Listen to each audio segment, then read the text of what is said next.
We need a beat.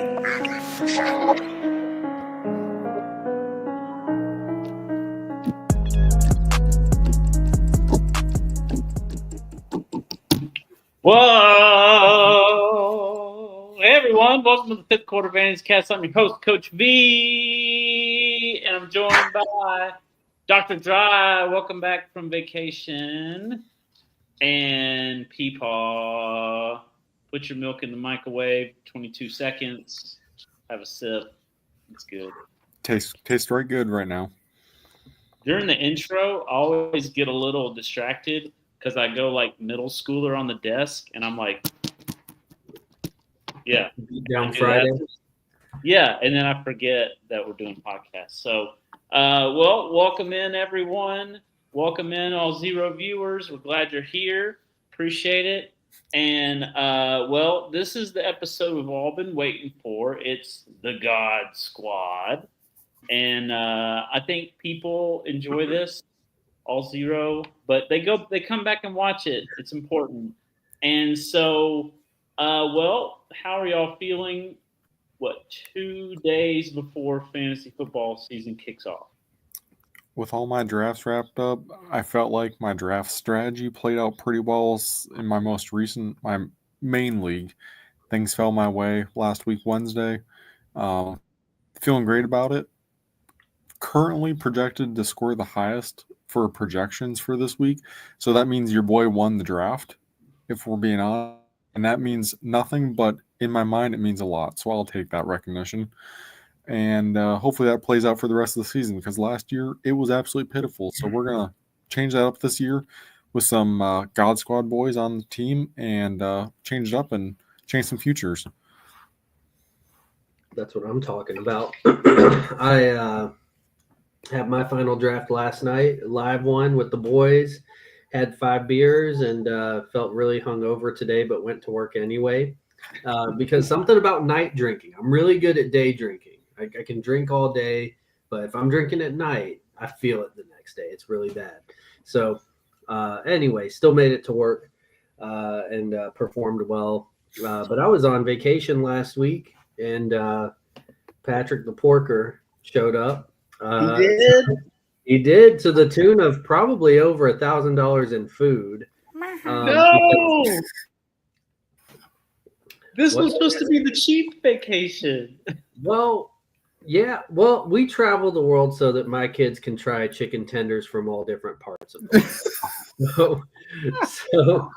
So yeah, we got porked to the tune of probably about $1,000 in food. Every time you go out to eat in Hilton Head, it's $100. Just count on it. So, $100 for the family?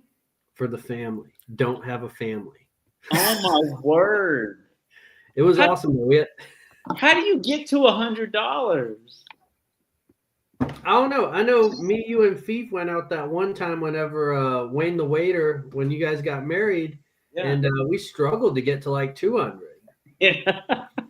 Times have changed, inflation. So, anyways, yeah, but had a good draft, drafted out of the 6th spot, got CD Lamb there, and then I got CMC on the back end, which I'm a little worried about. Not really someone I typically go for, but that league-winning upside I couldn't pass up. So anyway, but yeah, Patrick the Porker, he showed up again at the draft last night as I got sniped a couple times right before my picks, but that's okay. It's all part of becoming a big man. Wow.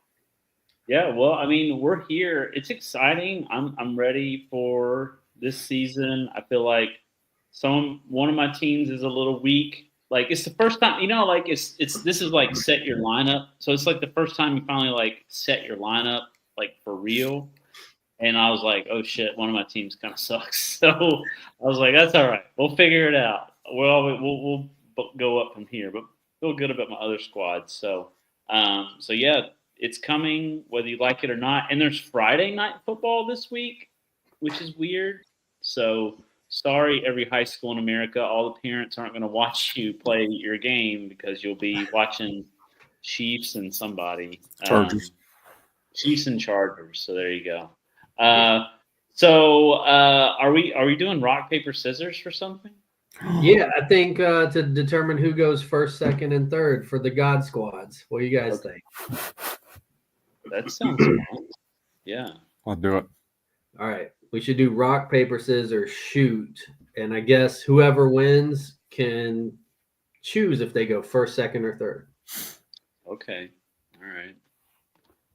Rock, paper, scissors, shoot. No way. All right. We all go at the same time. All right. Rock, paper, scissors, shoot. Hey. Y'all stuck, man. I'll go after the doc. Okay. And then Peeps. Wait a minute. Oh, I was just choosing when I go. Yeah. Oh, okay. I'll go after the doc. He can have whatever he wants. All right. Rock, paper, scissors, shoot. Rock, paper, scissors, shoot. Man, we hate paper. Dang. Zero paper was selected. All right. I'll go second. You're up, Peeps. I'll do this. Peeps is first. All right. Can I get a drum roll or something? Oh, like from middle school? Yeah. The squad. Oh, yeah. All right, boys.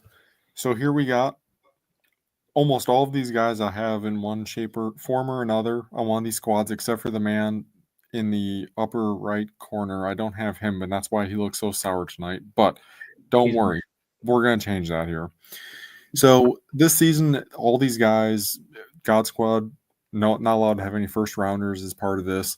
For me personally, all these guys I view as high capital ability based on where they're being drafted.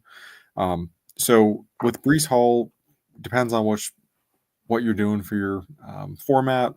PPR, I'm seeing 10-man, fourth round. Starting running back, obviously. So like to see that out of a guy that has potential, and he is incoming to a contract year, wants to perform for his dudes, and I see that as if you want to get paid, you want to perform. So I think this is going to be a good year for him. He's always been that guy that we thought had the juice, was not been able to perform based on the team that he's been on. This is the year that all changes. We got either Etinye, pinky up, or we got Tank Bigsby. Or we got Tank Bigsby. I don't know who it's going to be. That's why they're both made it this season. Either guy for the Jacksonville squad, I do think whole and whole for this entire team, they're all being overlooked based on the performance that they all had last season. As a result, that tends to tank your capital a little bit. So I think a lot of these guys are going in the last quarter of people's drafts, and one of these guys has to start. So I think I would even throw Trevor Lawrence in this category as well. He seems to be a quarterback that, depending on what guys you're drafting with, they tend to be going later in rounds than most of these other starters are going. So I think these guys, with the new coaching regime, that Jacksonville squad's going to look dramatically different than last year. So I'm throwing these guys on here based on being drafted in the last quarter of a lot of these 10-man leagues. You get a lot of capital out of him by the time the end of the year rolls around. Tyler Warren, one of my two rookies on this squad this year. He is looking for he's got the starting role in Indianapolis, and I think that he's got a lot of good upside for him this season. He is definitely the number one as far as the potentially even all wideouts in Indianapolis. We just got the great news that Daniel Jones is starting. That is much better than Anthony Richardson. So having that, I'll up even a couple of the other wide receivers with the Colts. But I really think Tyler Warren, his production in college, really lends a hand in his performance in the pros, especially on a struggling team like the Colts. So I do like Tyler Warren, especially if you don't end up with one of those first couple stud of a tight end, whether it be McBride or these other guys. Brock Bowers, which coach you got against me this upcoming week. A little terrified of that one, but we'll make it through like we did last year. Or if you don't get George Kittle, those are your top 3 guys. Don't end up with one of those guys. Don't worry about it. Draft one of the other running backs, wide receivers around them. Go with the guy Tyler Warren. I think he'll be pleasantly surprised this season. Caleb Williams, only quarterback. I do think, once again, based on performance last year, I don't know how often he's hitting that nail salon these days. Could be often, could be doing himself. I don't know. But regardless of that point, I do think that he will have a better season. We saw what Ben Johnson could do with Jared Goff. I do think with the talent that Caleb Williams does have, they've got a legit shot this season at all in all throughout their wide receivers, tight ends.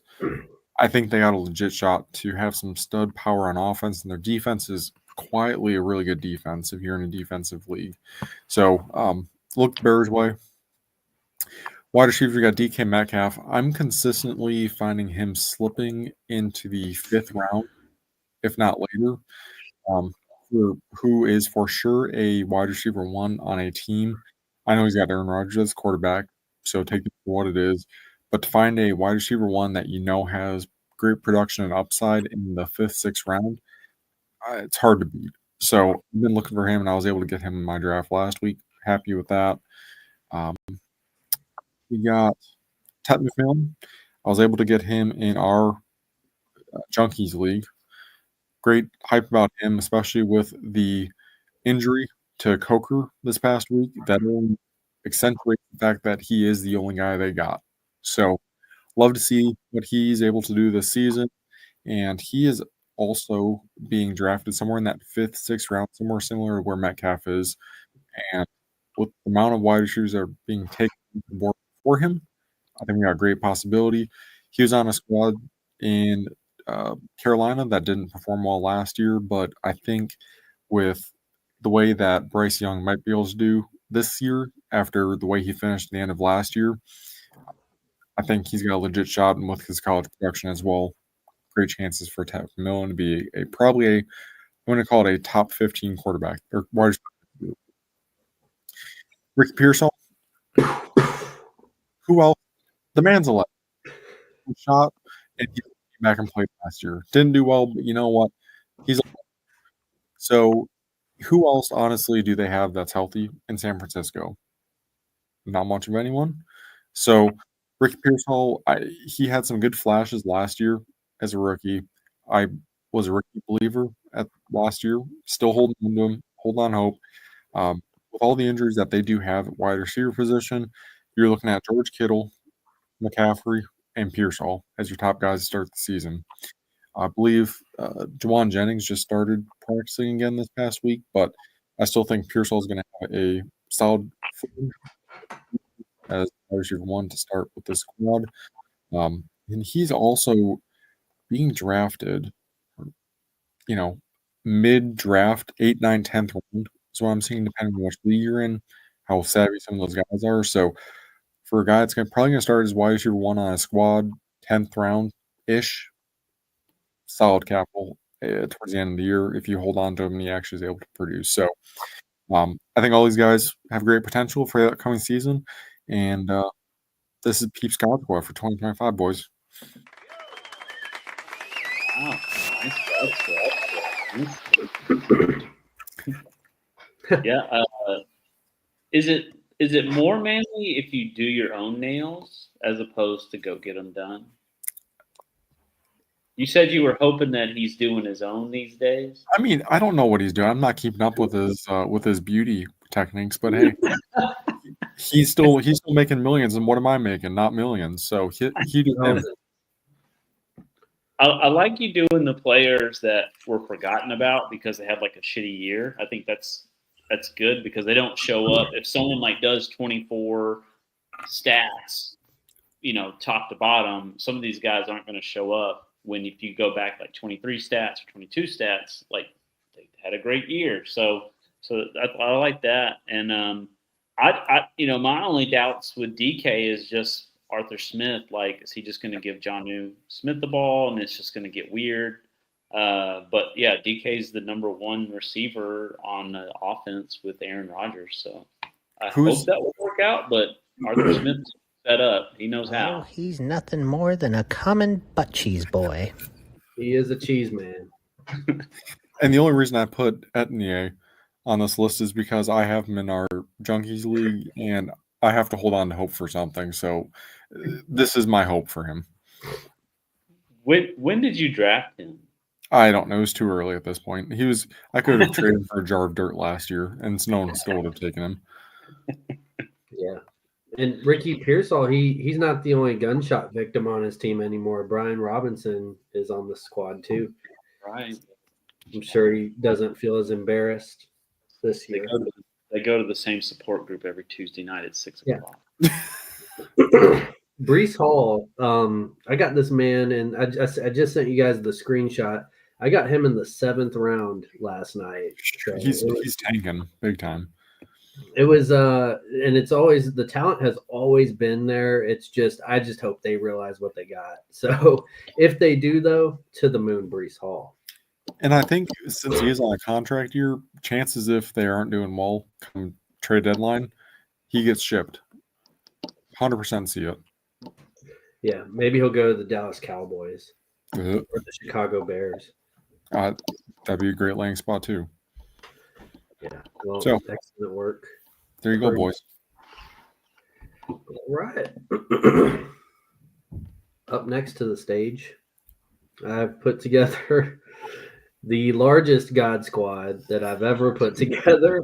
I don't know what came over me. There are 25 people on it. So, but there's different levels to it. So some of it's value, some of it is elite, nothing first round, some of it's flag plants, some of it is reaches. So anyway, I'll probably hit on half, but these are reserved for those who overperform, league winners, and straight up dogs. No first rounders allowed. If you're in the first round, get the fook out. All right, so we keep it simple with the quarterbacks. We're going to jump into it. We all know there's 5 elite ones that tend to go earlier than everyone else. Of those, these are the 2 that I like to target, Joseph Burrow and Jadanius Daniels. And, I just like those 2 a lot because you're not having to spend that second round pick on a quarterback. You're not having to waste that on a Josh Allen or a Lamar Jackson, which it's not a bad move at all. But those, I feel like you can still round out your team with some absolute studs in the first 3-4 rounds. Pick these guys up in round 4 or 5. And then if you miss on those top 5, don't force that 6th one. You don't have to take Mahomes right away. Keep building your team out. If you miss, wait for Dak Prescott or Jordan Love. I feel like they are built to have a great year. Jordan Love always secretly performs. He exceeds expectations. Dak Prescott, when healthy, he's got top 5 quarterback upside. So he's my favorite quarterback to target if you missed out on those top guys and don't feel like spending much draft capital. Also, if you get CeeDee Lamb in the first round, it's a very easy stack to have. So if you're into that sort of thing. So those are my quarterbacks, keeping it simple with just those 4, and then things get a little wild. So we have 8 running backs and a lot of rookies. So the angry man on the top left, we got RJ Harvey. I'm not worried about J.K. Dobbins at all. I don't care if he's listed as the starter. RJ Harvey will have that job sometime within the first 5 weeks. And then he's not going to look back. He's a dog. Watch his tape. He's everything that Sean Payton has been waiting for since taking over Denver. He finally has his Alvin Kamara. RJ Harvey is the answer to his prayers. The top 2 guys that I have here that I will be targeting in every single draft, Chase Brown, one of Coach V's guys. He's been on his God Squad for years and years and years. He was the first guy that was on him in the realm of fantasy sports before any of us even picked up a fantasy football. Chase Brown is He's everything. I see a diet Austin Eckler. He might even be full-blown Austin Eckler by the end of the year. Travion Henderson, we all saw the 100-yard touchdown return. I think Mike Vrabel realizes, because he's been a head coach now before. He had Derrick Henry, very different running backs, these two, but this guy is explosive. He's fast. He can take it to the house at any moment. Mike Vrabel, he did not start Derrick Henry that first year, that rookie year. They had to get what's his name, Deion Lewis involved, I think. I think he's not going to even involve Ramondre Stevenson. I'm not worried about Ramondre Stevenson in the slightest. Travion Henderson should have that starting role and never look back. He can break fantasy. He can truly break fantasy and win you a league. Take him as early as the 4th round. Don't be scared. Alvin Kamara, just a guy who always produces. He's been on our 11th McNugget Award. I don't know how many times. I don't care that he's about 30 years old now. He's all they got over there in New Orleans. Chris Olave can't stay healthy. So it's all Alvin Kamara. He's a PPR machine. He doesn't even have to rush for 1,000 yards. In fact, he's never done it in his career, and it doesn't matter. So, but yeah, if you look at where he ranks every year, he's consistently an RB1, and you can get him over in round 5 or so. Little Bill, Bill Krosky Merritt. Wish I could have. He's one that was going to take off because we saw Austin Eckler has the starting role right now. It does feel a little forced. He's exciting, I know, but I haven't seen much from him. Like I think it's crazy that he's kind of going up boards and everything. But if he does get that starting role, I did watch a highlight tape. He's interesting. I think they traded Brian Robinson for a reason. They had Chris Rodriguez. They had Austin Eckler. They didn't trade Brian Robinson until Little Bill got on the squad. So go get yourself some Little Bill pajamas, a handful of Chex Mix, and call it a night.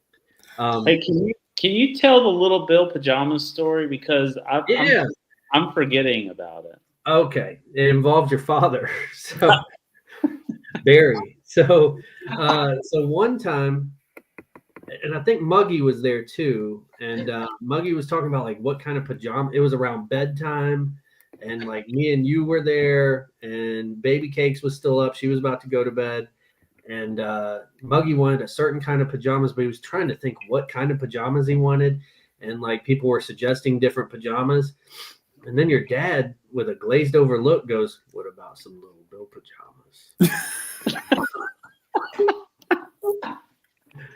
But I don't even think they'll have Little Bill pajamas. That would be weird. He was probably showing out for you. He probably thought you think that's funny. It worked. I haven't forgotten about it. So that's the Little Bill pajamas. I like how he looks like he has a fantasy profile picture amongst all the real fantasy football players. So Little Bill, I mean, if given the opportunity, now that's a huge question mark with Eckler being named the starter. And then Zach Charbonnet, horrible profile pick, but he's on the God squad just because I think it's closer with Ken Walker than people think. I think it is 1A, 1B. We've seen what he can do when Walker's out. I could definitely see a trade happening, one or the other, or them rolling with 1A, 1B. I think he'll have a much bigger role than just a backup. But if given the opportunity, he could definitely be an RB1. If you miss on everybody, and I mean everybody, Jerome Ford, go get him. Quinshon Judkins might actually sign soon, so he's another one that I might throw out. But I think he's great for overperforming his ADP. I don't think he's like a league winner or anything, but he's definitely someone who can overperform their ADP, especially where you're getting in like last round of drafts or something like that. Brashard Smith, he's still got his college profile picture on. I really think he could take Isaiah Pacheco's job. I think he's that explosive. He's a wide receiver converted to running back. He should at least have kind of that Jerick McKinnon role, pass catcher. He's a receiver that converted to running back, so he's got that in his background. And he's electric. He's just a guy who makes plays. He's a football player. But if he gets his hands on that starting job, he's not giving it up. He's a league winner if he gets the opportunity. So a lot of these, there's a lot of ifs and buts around this, but that's okay. The top 4 you can bank on. The bottom 4, those are your shots, your dart throws in your draft. So those are the running backs. And then we get into the wide receivers where we have a bunch of other guys. Some of these guys we saw over on Peepaw's God Squad. So DK Metcalf, I mean, who else are they going to throw it to? Are they going to expose themselves to Pat Freiermuth? I don't think so. So you got Dick Metcalf over there. He's the wide receiver 1, 2, and 3 over in Pittsburgh. Drake London, I know it's very close to a first-round pick, but he is my favorite second-round pick. Sniped right before he could get to me. I had to settle for CMC. But Drake London, I think he's got a crazy ceiling. I think next year this time we're talking about him as someone who can't be on the God Squad anymore because he's going to enter that first round. So Calvin Ridley, if you like targets and you're into that sort of thing, he's your man. He's about to get probably 300 targets for the year, something crazy, because they have literally nobody else to throw to. So he's their whole offense over in Tennessee. It'll be probably in a lot of losing efforts, but he's going to get his stats and he's going to get his. So very excited about him. Garrett Wilson, who else are they throwing it to? So a lot of these are just, they're the only option. Drake London, the only option. DK, the only option. Calvin, Garrett Wilson, the only option. There's a trend here. Tet McMillan, the only option. So Garrett Wilson, he's back with his best friend from college. Justin Fields, I know he's a running quarterback and has that kind of upside, but he's got to throw it to somebody. He's familiar with this guy. He'll expose himself to him if you're into that sort of thing. And then Tet McMillan, he's the only option over there in Carolina. You got a couple of guys, but they might just be guys. Matthew Golden, one of my favorite mid-round receivers. And he had kind of a gross jersey number at 22. It's now 0. He changed it over the weekend. So that's going to look cooler, and you got to look cool to be good at fantasy football. So it's the whole debate of Mewelde Moore or Rashad Mendenhall. You're always drafting Mendenhall because he looks cooler. Sometimes you draft Chad Ochocinco for the cool factor. He's now number 0. He's not number 22. It doesn't look like shit when he's out there running routes. So Matthew Golden about to go off like an absolute king out there. And I think he's the true one that they've been waiting on over in Green Bay. He has been killing it in camp. And he's going to make Jordan Love one happy camper. Down at the bottom, DJ Moore. Someone that it's taken me a long time to come around on, but they're lining the guy up at running back. They're lining him up all over the place. He actually led the league in most doctored plays to get him the ball. So lots of designed plays for him. So I think that might continue a bit. And then we got a couple of dart throws.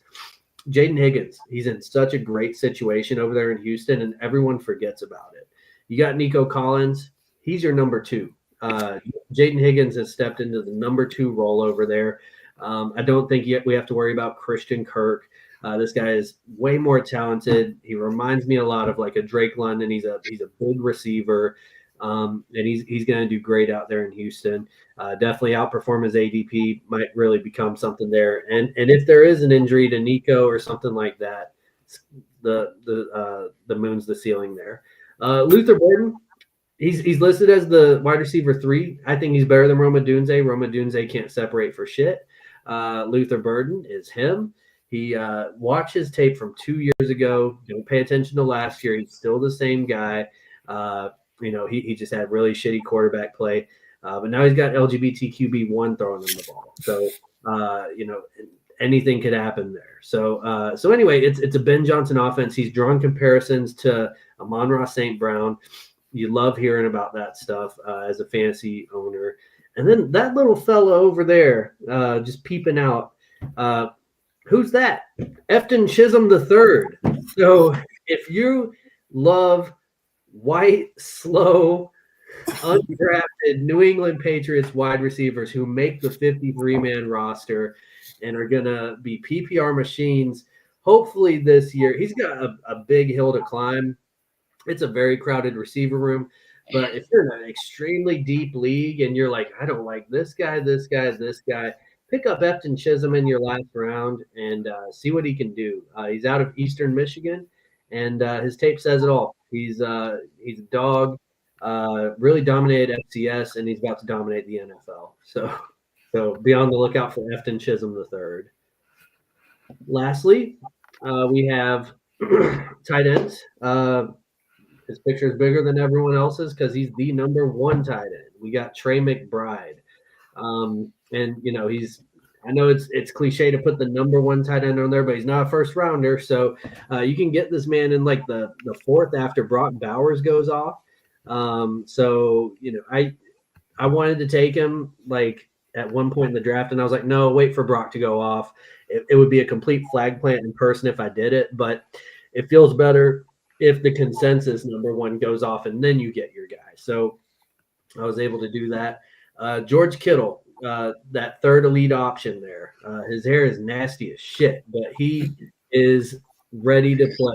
So fire up George Kittle. I mean, they got Ricky Pearsall and nothing else. So I mean, George Kittle, he plays like a complete jackass. He's always getting hurt and stuff, but it's only for a couple games. So if you can deal with that, get 15 games out of him. He's a gamer. He's going to score on National Tight End Day, so make sure you find out when that is and insert him into your lineup. And then if you miss on those elites, great options.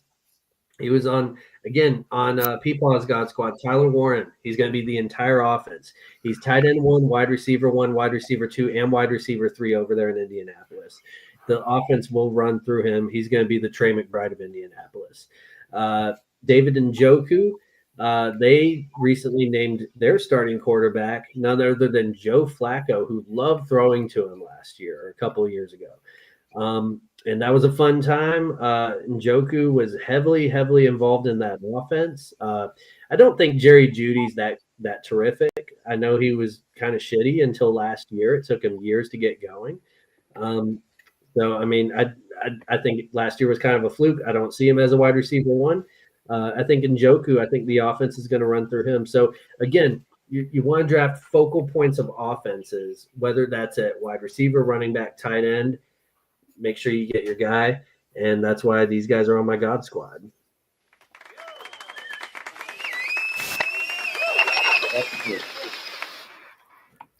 Do you think that McBride is jealous of the hair? Of George Kittle's hair or everyone's hair? All of them. They could do them. I mean, like, look how long. Like, there's something to it, but I guess you don't have to have long hair to be a baller. But I mean, look at Brock Bowers. He doesn't have any, and he's doing pretty good. Good point. Yeah, but I don't know. Trey McBride might look kind of nasty if he had long hair. I literally picked up Jerome Ford, and I'm starting him this week.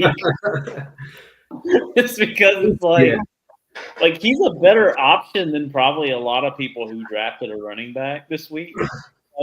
Like you want to play the guys you drafted, but it's like this guy on the waiver wire is actually a better play. So like I'm not gonna let that get in the way, and I'm just gonna play him this week. I'm starting to pick it up and starting him week 1, and we're going for it. I don't know what happened to your Leanna pride, but it is gone. You used to have pride and I have drafted this team, but now if you see a guy that you like, you go get him. Yes, it's all of it. I think that's a good intro to my God Squad, because I feel like my God Squad is about just a window of time that is good, and it doesn't have to be all season. Like you don't have to be in love with someone forever. You just got to be in love with them long enough for them to do what you need them to do in the moment. And so, is that the definition of using someone? Yes, fantasy football is an extractive venture. We're not in it for love. For a select few people, we love them, but outside of that, we kind of we just use. So. Mine we may not call back. I have 57 players. It's 17 slides. So just sit back, crack a Paps, enjoy yourself. What the?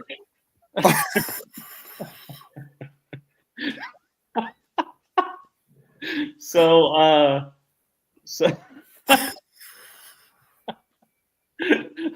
feel like only like one of my pictures is normal, being Chase Brown. And everyone else took a really bad photo, or it isn't a photo, it's just a drawing.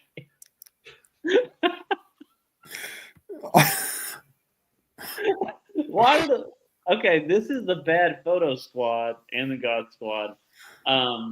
So Sharbs and Chase Brown, they've made appearances on other God squads tonight, and everyone else are originals. So Sharbs, I think we're just waiting on the final, them not giving up on Ken Walker, but like he's gonna get hurt within the first 4 weeks. He's gonna go on IR, and this time they're gonna be like, okay, it's Sharbs. No more messing around with Ken Walker. So that's my belief this year. Is sometimes you just got to get smacked upside the head a few times to finally learn. And I think the Seahawks are ready to learn. They've said in the offseason they want to run the ball. They want to, they enjoy the running back room they have. They just don't know that it's going to be Sharbs. Or maybe they do know that. They're just kind of feigning Ken Walker because you got to believe in your number one. So I believe the transition fully happens this season. So get Sharbs, trade for Sharbs, and give it 2 to 3 weeks. He's going to be the guy. Chase Brown, he's in for the lion's share of carries. I think I don't think he's set up to play 3 downs every series for a whole game. I hope they don't use him like that, because I think he would. If they used Austin Eckler like that between the tackles, it wouldn't have worked out too well. So, but I hope if he's on the field for 80% of the series, and they're all high value series where he's getting a lot of attention, there's plays designed around him, I think they like what they got there. And so I think they'll hopefully preserve him the right way because they know kind of his style, but I think he's set up to score a lot of points this year. Emeka Egbuka, does he have a nickname or something so people don't have to yell that out whenever he scores a touchdown? Or we're just yelling out this 14 vowel name. Okay. That's fine. I can't wait for his first touchdown, and when someone who would, I don't know. I'd like to hear it on a Spanish call, like Emeka Egbuka. I don't know. They're always so into it. Yeah, or like a Indian. Emeka Egbuka. So he's my first one that it's a window. He has this window of time. No Chris Godwin, no Jalen McMillan. He is going to get his shot. I mean, not a lot of rookie receivers can say that they're going to get a shot to just truly be the top 2 receivers on the team. The other receiver is an aging receiver, a very good receiver, but an aging receiver. So he's truly going to have his chance to shine. If he can shine in the first 4 weeks and look good, then I think he's going to solidify his position as the 2-3, depending on how Godwin comes back for the rest of the season. So it could go wrong. He could not shine, but if he looks good, you're going to be really happy with that pick. And, you're not taking this person. You're not taking Emeka Egbuka early in your draft. So it's fine. So there's that. Donkey teeth, cartoon donkey teeth. I'm believing it. I'm feeling it. I think they're going to have to throw the ball more this season. They're going to have to kind of pivot away from Saquon. Their new OC has mentioned they want to, pass the ball more. And so, there's really 3 targets plus Saquon in Philly. And when Donkey Teeth was on the field and healthy last year, he was productive. So he spent time on the injury list, but when he was on the field, he was productive. So I'm hoping with the more pass volume and with being healthier, hopefully, this could be good. So, and I don't know. Y'all said he's gone like undrafted in some of the drafts you've been in. Mm-hmm. You can get either that's gone really, really late. Yeah. So it costs you nothing. You can focus on other high value picks and maybe get something here that works out. So we're commenting on our own show now. we gotta get viewers, and we're not doing it. JMO, I think JMO was on my God squad last year, or he was on my playoff Goth squad last year. One or the other. I was looking at that. He may have been on both, actually. But, I mean, he took a huge step forward last year. I think he's taken another step this year. Another offense that is mentioned with a new OC that is mentioned, we want to pass the ball more. Also, Jared Goff, like, he was a fine fantasy quarterback last year, and he's going to be in an offense that wants to throw the ball more, that they've expressed they want to throw the ball more. Jared Goff, like, nice quarterback to have, like, doesn't cost you anything. So I like Jameson Williams. And then my final one is Drake May. I just really liked what we saw at the end of the year last year. I like the addition with Stephon Diggs to kind of bring some comfort, some familiarity, get those first downs. I like Mike Vrabel, just that, the Mike Vrabel effect where you can win a handful of games just because Mike Vrabel's your coach and he's enthusiastic, kind of like a Dan Campbell type. And so I like Drake May's conditions that he's in. I like what he's surrounded by. I like that they ended the year with a lot of momentum last year, and then they get the new coach to go on top of that. So I'm feeling good about that. So I feel like I have a lot of cheap guys here. I mean, my most expensive pick is probably Chase Brown. This could be like your bottom of the barrel God squad. This is be your rounds 6 through 12 God squad right here. But I think all these guys have some potential to either have a good long season or have a really nice window. And if someone's really good window picks you up 4 wins, that could be the difference between you and the playoffs. That could be you in the playoffs winning the championship. And so yeah, this is my G squad.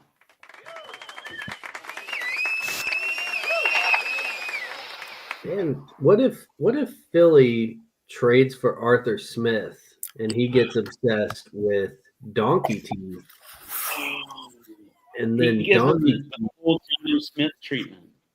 Yeah, and he starts getting tush pushes. He starts getting all the touchdowns. He throws a few, and he becomes the number 1 player in fantasy, possibly the 1.1 next year in drafts. Wow. I would take away the cartoon drawing and give him an actual photo. I think I might use the cartoon all year whenever I refer to him. Or maybe even, why was this cartoon even created? Is there someone who made a donkey teeth comic book? It looks like he scored a touchdown on a game that's broadcasted on Fox. Yeah, they do cartoon people. They be doing that shit. So, those are the God squads. I feel like we've covered it all. We have a nice... I think if you we'll come back and look at it, right? We've dedicated ourselves to owning this, unlike other fantasy podcasts. And I like to go back and look. It's funny to see how shittily you did. Yeah. So, yeah. I really like the Ekbuka pick. He is one that I fringed on putting on mine as well.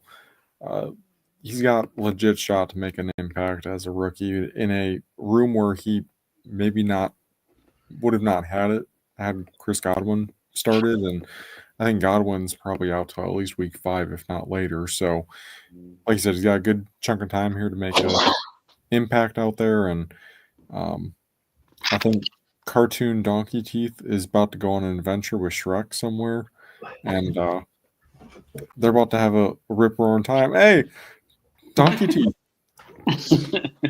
Made it on your shirt. He is a cartoon, full-fledged.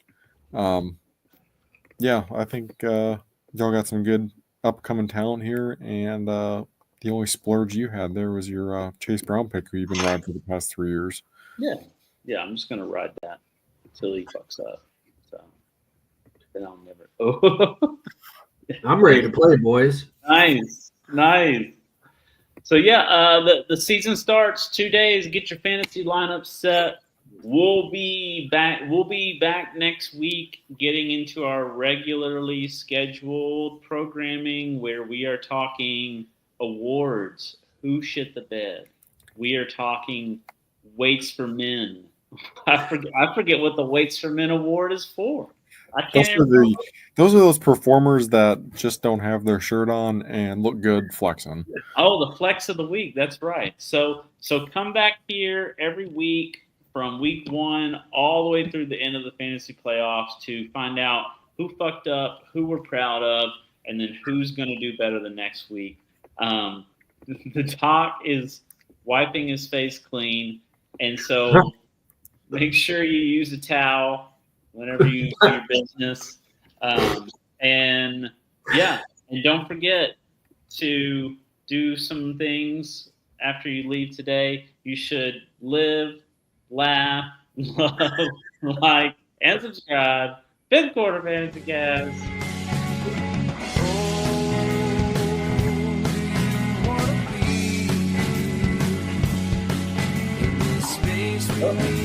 Between the song of the birds.